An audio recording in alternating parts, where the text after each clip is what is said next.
Welcome to another episode of The Brand Called You, a video and podcast show that brings you leadership lessons, knowledge, experience, and wisdom from hundreds of successful individuals from around the world. Today, I'm privileged to welcome a very, very accomplished marketer from the US, Heather Osgood. Heather, you're currently in Florida, isn't it? Yes, Okay. I'm in Sarasota, Florida. So our guest is from Florida. Heather, welcome to the show. Thanks so much for having me. I'm really excited to chat with you today. Thank you.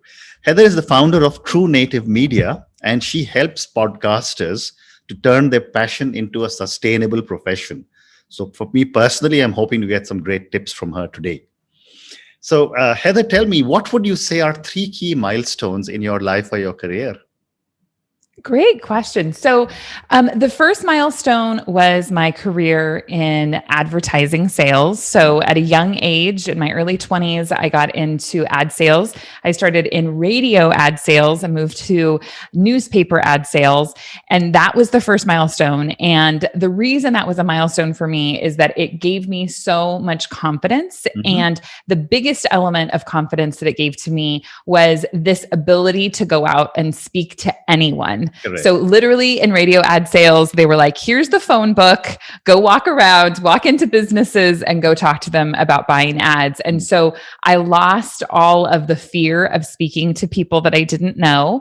And I think that was a huge just a very foundational piece of my career. If I hadn't gotten the training and the experience in those early years of my career, I don't think I would be where I am today. So that was a big milestone for me. The next was my I've owned several companies, but I owned a trade show production company for about 10 years. Wow. And I owned that with my best friend, which was a lot of fun, but also really tricky at the end when it was time for us to part ways. So that was a huge learning experience. And I think that it's interesting because even still today, I know that everything that I do at True Native Media, my current company, is influenced very heavily from experience, both good and bad, that I had at that company when I was creating that. And now really, I would say the third milestone in my career has been forming True Native Media, which, as you mentioned, is a podcast to advertising agency. And I've had that now for about 5 years.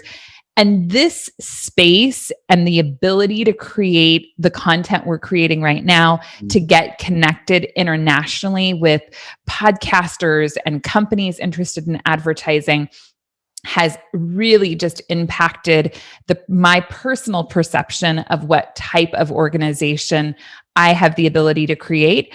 With my prior company, it was very localized and I would say regional. We went up and down the coast of California in about a 3-hour range. So it wasn't all, super close to home. But with True Native Media, I have been able to really visualize what it is like, visualize and experience what it's like to create a truly international organization. Fantastic. And I'm hoping I'll be able to do some work with you because the Brand Called You is also a global OTT platform. But Heather, let's talk about True Native Media. Tell me about this venture and what was your motivation to start this? Yeah, absolutely. So after I sold the company that I had for almost 10 years, I, for the first time in my adult life, didn't have a very full schedule. I did have 2 small children. So of course that occupied a lot of my time, but it was a very different experience than having a very packed, minute to minute schedule with appointments and things. And so I started listening to podcasts, and the more I listened to podcasts, the more I was like, gosh, there's all of these terrific shows that don't have advertisers in them. Why is that? And I knew from experience that most people didn't understand sales the way that I did and didn't have the confidence, time, or ability to go out and solicit advertisers. And I knew that there were like the top 1% to 2% of podcasts, the really large shows, they didn't have any problem getting advertisers. But then there was everybody else. And I thought, why not create an organization that helps service that mid-level podcaster and goes out and finds advertisers for them? So I started the organization, really with the idea that I wanted to partner with podcasters to help them actually make money doing what they did best, which was creating content. Fantastic. And the fact that you had so much experience selling time on the radio must have been absolutely incredible experience for you to just slide into this new role. Yes, absolutely, it was. So Heather, tell me, when you go out to market a podcast to an advertiser, what do they look for? Yeah. So every advertiser is going to look for something a little bit different, but the key is the target demographic. So every organization has a target customer that they are looking to attract. They know who's going to purchase products and services for them. And so they're looking for podcasts who are going to reach that target demographic, right? They want to know that if they advertise with a particular show, they're going to see a return on that investment. So first, targeting the right audience, which means as podcasters, you need to know who your audience is. Next, they are definitely going to be looking at reach. If they spend $1,000 with you, how much can they expect to essentially, how much reach can they get in front of? Are they going to hear, 100 people going to hear their ad, or 1,000 people, 100,000 people, right? They want to look at that reach. So that's really important. But I can't stress enough also how important it is to really think about, for podcasters and content creators, the quality of the content that you are creating. We focus very heavily on host-read endorsement ads, meaning the hosts that we work with are going to get a sample of that product. They're going to try it out. And then in that ad read, they are going to connect with the audience that already knows, likes, and trusts them, and talk to them about this product and how it can edify their life in some way. So when you think about that, the brand, the advertiser, is looking to partner with podcasts that they think will be good ambassadors for their product, right? So if you think of, really large organizations, they have spent millions of dollars to establish a brand identity. And they want to partner with podcasters who I really believe are influencers, who will be good representatives of their product or service, right? A good representation of what they've spent millions of dollars creating. So making sure that a podcast has quality production, that it is producing consistent quality content, and that brand is going to feel confident in that partnership is really important. Wonderful. And if I'm on a podcast and there are thousands and thousands of podcasters all over the world, if I want to reach out to you and say, Heather, will True Native Media agree to handle my podcast? What do you look for before you accept a client? So we're looking, first we do look at size. So when I started the organization, I worked with shows that had 500 downloads, and I really wanted to help everyone. And I still do want to help everyone. But what I realized quickly is that there are a lot of economics when it comes to running a business, and we have to run a profitable organization. So in order to do that, it's important that the size of the podcast is in line with what we know we can make money on. And that is 10,000 downloads per episode in a 30-day period if the show is doing embedded ad reads. If they're set up to do dynamic ad insertion, we want them to have 20,000 downloads in a month. So that's the first criteria, followed closely by the content of the podcast. Now, I believe that there are millions of different voices out there, and I want to honor each of those voices. But if you have decided that you want your podcast to center around cat gymnastics, we're going to have a hard time finding advertisers for your show. That's a great example. Yeah. Yeah, we really have to. It doesn't mean you shouldn't create it. I'm sure it's an awesome show, but we have to look at who we're actually going to be able to sell ads to. So for us, looking at content and knowing, gosh, if we take this show on, can we fill it with advertisers is super important. And then I would say there are several other, nuanced criteria, but the last important one is your hosting provider. So every podcast should have a hosting provider, and we are looking for hosting providers that are IAB compliant, that we know we can rely on that hosting provider. And also, we really believe the industry is headed toward dynamic ad insertion. So is your hosting provider a company that allows for dynamic ad insertion? So as we grow with you, we would have that opportunity to move into that position. Very interesting. And for our audience, help me understand, what is a hosting provider? Yeah, absolutely. So I think the best way to think about a hosting provider is, if you were to create a website, for instance, you would have to have a hosting provider, and it's the same with a podcast. So where does your digital file live online? The website hosting provider is going to, house the digital file for your website. And in the same way, a podcast hosting provider houses the audio content that you were producing. So when someone pushes play, they are served up that content. Okay. And these could also be the large platforms like an Apple Podcast or a Google Podcast, etc. Is it? Actually, it's different. So the Apples, the Google Plays, the Spotifys, those are the players. So that's the interface that actually is the app that delivers the podcast to the listener. But behind them is the hosting provider. So if you're familiar with the industry, companies like Libsyn or Blueberry, Megaphone has been in the news a lot lately because they recently got acquired. Art19, Omni, Captivate. So those are some of the different, Podbean is very international. Acast is also Anchor, very international. for example, would be another hosting provider. Anchor. Okay. Yep. Wonderful. Got it. Now I understand. So, now moving on, you're an expert marketer. And, when I was much younger, I was, doing lots of brands.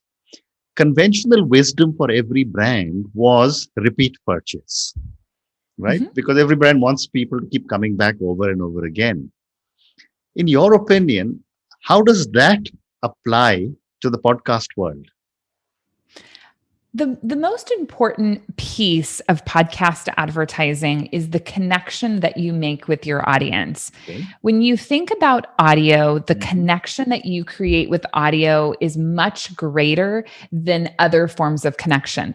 And part of the reason is that, and you're creating video, lots and lots of people create video as a supplement to audio.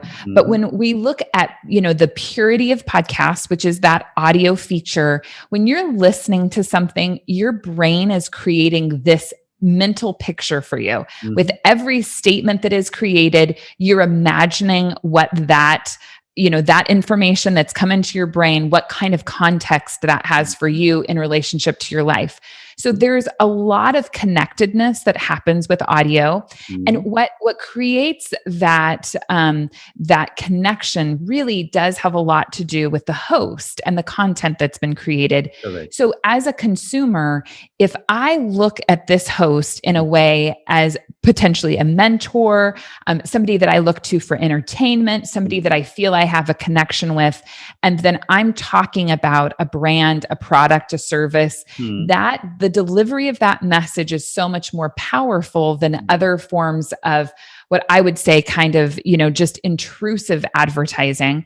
So it creates this relationship between the brand, the host, and then the audience, which is the end consumer. And when you've got that connection, that the quality of the consumer is going to be much higher. And because the quality of the consumer is much higher, they tend to be repeat purchasers, right? They're the types of consumers that are going to come to your brand, going to come to your company and make a purchasing decision. And the way I really think about host-read ads and podcasting is it's the same as if a friend came over to my house and said, "Oh my gosh, Heather, I just found this skincare product that's amazing. You have to try it." I'm going to say like, "Oh, look at her skin. She looks amazing. I'm going to try that out." Or I know that she's given me recommendations in the past that have been good. So the power behind, I would say, that conversion that happens with podcast advertising is very different than other forms of advertising, like social media or, just many different forms of digital advertising that we tend to rely on heavily in these days. Fantastic. And, your response gives me an interesting segue to my next question. For someone who sold advertising for radio, which is what I would call traditional media. And I'm sure you are aware of television advertising and may have worked in it as well. How are advertising managers of large brands handling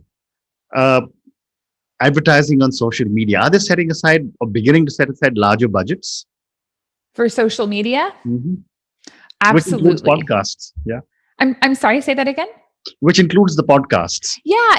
Well, and gosh, that's such an interesting question because yes, absolutely. And television advertising had been the biggest, at least in the US, had been the biggest form of advertising that happened, right? When we look just at dollars spent, most people had, spent money in TV. So TV was the leader in the industry. And I don't know how many years ago it has been. I want to say that it's been probably 4 or 5 years now that digital marketing has surpassed TV advertising. So digital marketing is now the biggest spend. And digital marketing encompasses a lot of things, right? So we've got like Google search, any sort of that paid Google advertising that's happening, all of the social media that's happening, traditional banner ads and things like that. So there are lots of different elements that make up digital advertising, but it has surpassed television advertising. Now, podcast is one of those mediums that sits between offline and online, and the conversation is had often in the podcast space about whether we are an online medium or we are an offline medium. And the reason for this is that digital marketing, digital advertising provides very rich, detailed analytics. So if I'm running a Google campaign, if I'm running a Facebook campaign, I can see a ton of information about who has interacted with my ads. Correct. So I know, am I reaching the right person? Are they converting? Like, I've got all of this very rich data. When we look at offline mediums, which would include obviously, TV, radio, print, any out-of-home advertising, billboards, things like that, all of that is very difficult to track in terms of conversions. We don't know. And you can guess who is consuming your ad, but you don't know for sure. So podcast advertising is in the middle because we don't know for sure who actually listens to podcasts. The data is not there, and it's not there because essentially the industry has opted not to provide that. And a lot of, I would say one of the very biggest conversations that's happening in the podcast space today is surrounding privacy issues. So we have some attribution tracking companies that are based in pixel tracking that have come onto the space, and they are providing us with a lot of data. But then there is the question of, is that data, you really is it following privacy guidelines? And if it's not following privacy guidelines, how should we react? So it's this very, when you're online, we give permission to, Google and Facebook and Spotify even, right? Like Spotify can provide you with a ton of data, but like the average podcast can't. So it's very interesting when we look at what position what role podcasts play within the advertising space. Fantastic. So now I'm going to move to the second part of our conversation, which is some questions for you personally. Sure. My first question to you, Heather, is for someone who's built so many businesses, worked across so many organizations, and now is a successful entrepreneur, what are some of the core values you believe in?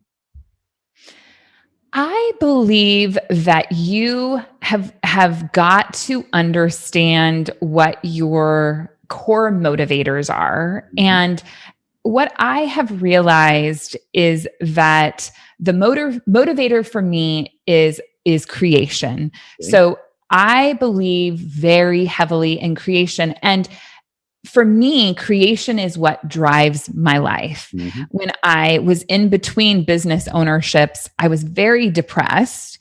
And what I realized is part of the reason that I was so depressed is because I didn't have that thing that I was doing every day that helped me get out of bed, that made me excited for my day, that allowed me to, get up and get dressed and, Mhm. show up. And so really this passion around creativity is so important. So that drives me in everything I do.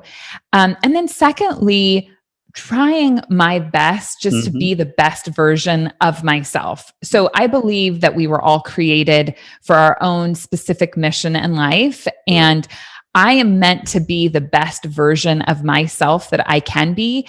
And what does that look like on a daily basis? How can I show up at my best? That doesn't mean I'm going to be better than other people or not as good as other people. It just means what is the best version of Heather and how can I contribute in the greatest way possible to the world? And whether that's my family, whether that's my employees or my podcasters or advertisers, anyone, how do I help show up at my best so that I can contribute in a positive way to them?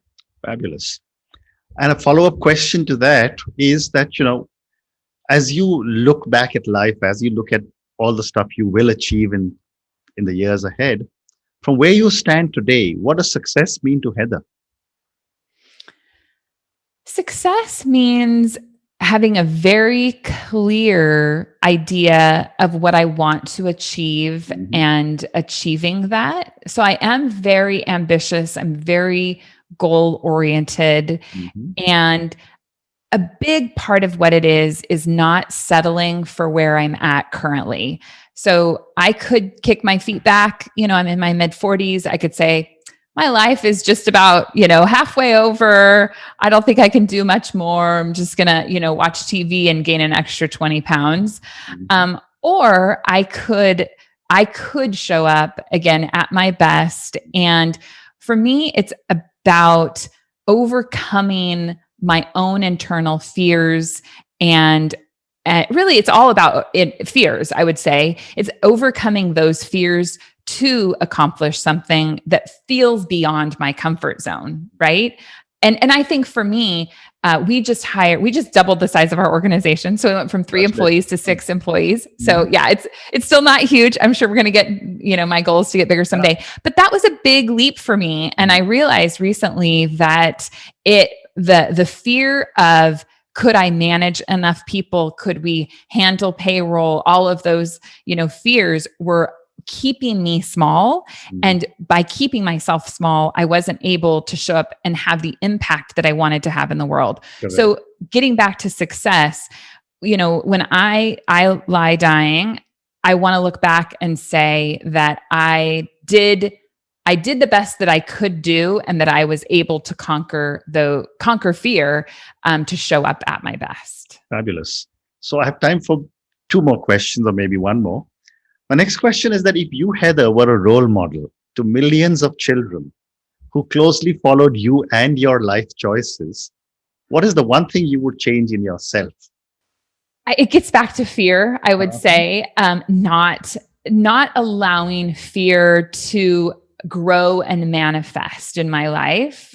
I think that it's so easy for us, and each person is going to gravitate towards certain fears. It's like, I look at my husband sometimes and I'm like, gosh, he seems fearless. Like he doesn't seem like he gets rattled easily. And he's always seems like he's up for things, but we were talking about it. And like, he hates public speaking. Like that's something that's a very big fear for him. I love public speaking. To me, it's a ton of fun, so every person has that fear that they allow to control them. And if you allow fear to grow, it will just get bigger and bigger and get out of control. So it's important for each of us to understand where our fears lie and how to tame those fears. So if I were a role model, to millions of children, I would want them to know that they can let go of fear and embrace opportunity. What a powerful message. But on that note, I'm going to say, Heather, thank you very much. It's been such a pleasure speaking to you. I loved some of the points you made. For me, the fact that, you just mentioned that digital advertising has for the first time overtaken television advertising is so amazing. Thank you for all your wonderful thoughts on overcoming fear. Thank you again. Thank you for having me. It's been a great conversation. Thank you.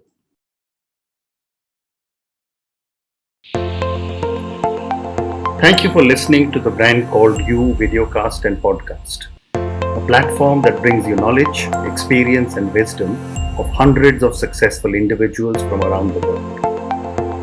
Do visit our website www.tbcy.in to watch and listen to the stories of many more individuals. You can also follow us on YouTube, Facebook, Instagram, and Twitter. Just search for the Brand Called You.